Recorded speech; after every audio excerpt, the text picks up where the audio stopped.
তাকিয়ে আছো না, বলে এর একটা তাড়াতাড়ি করে নাম দিয়ে দাও না। বলে হ্যাঁ রে, তোর কি নাম দিয়েছিলাম? কি নাম দিয়েছিল মা? নীল মাধব। বলে কেন আমার নাম দিয়েছিলে নীল মাধব? বলে এর কি নাম দেবো জানিস? মাধব প্রিয়া। কিরে মাধু, বলে তোর নামটা পছন্দ হয়েছে তো? ভগবান মনে মনে চিন্তা করছেন, মা এই নাম হলে ভাবতো আমার নাম দিয়েছে নীল মাধব, আর রাধারানীর নাম দিয়েছে মাধব প্রিয়া।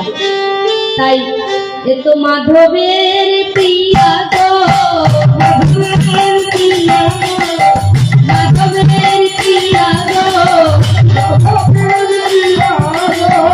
নাম দিল মাধব প্রিয়া, নাম দিল মাধব প্রিয়া।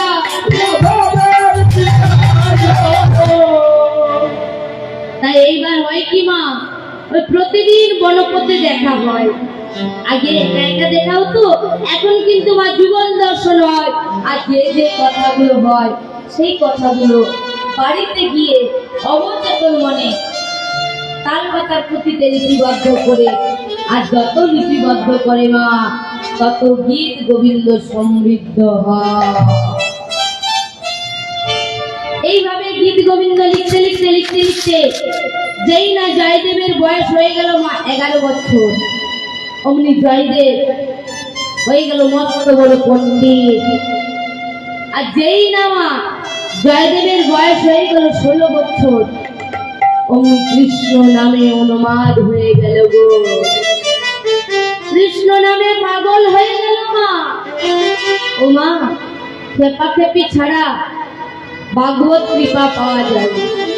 যারাই কৃপা মা তারাই ভাগবত কৃপা পেয়েছে।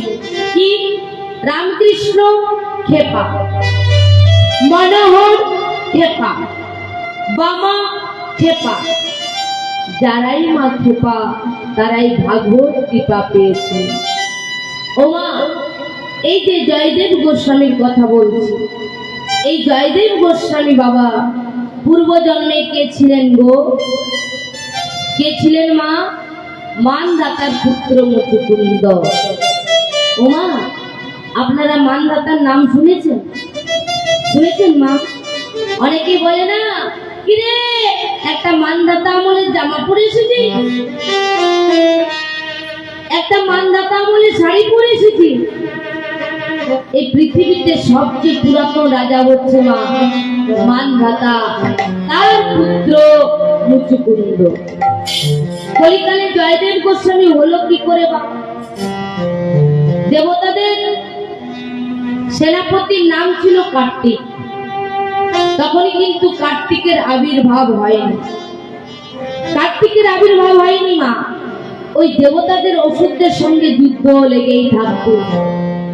যুদ্ধ করতে করতে করতে করতে ওই দেবতারা শ্রবণ করলে ওই মানধাতার পুত্র মুচুকুন্দ প্রবল শক্তিশালী। তাই মানধাতা রাজা মশাইয়ের কাছে গেলেন। মানধাতা রাজা মশাই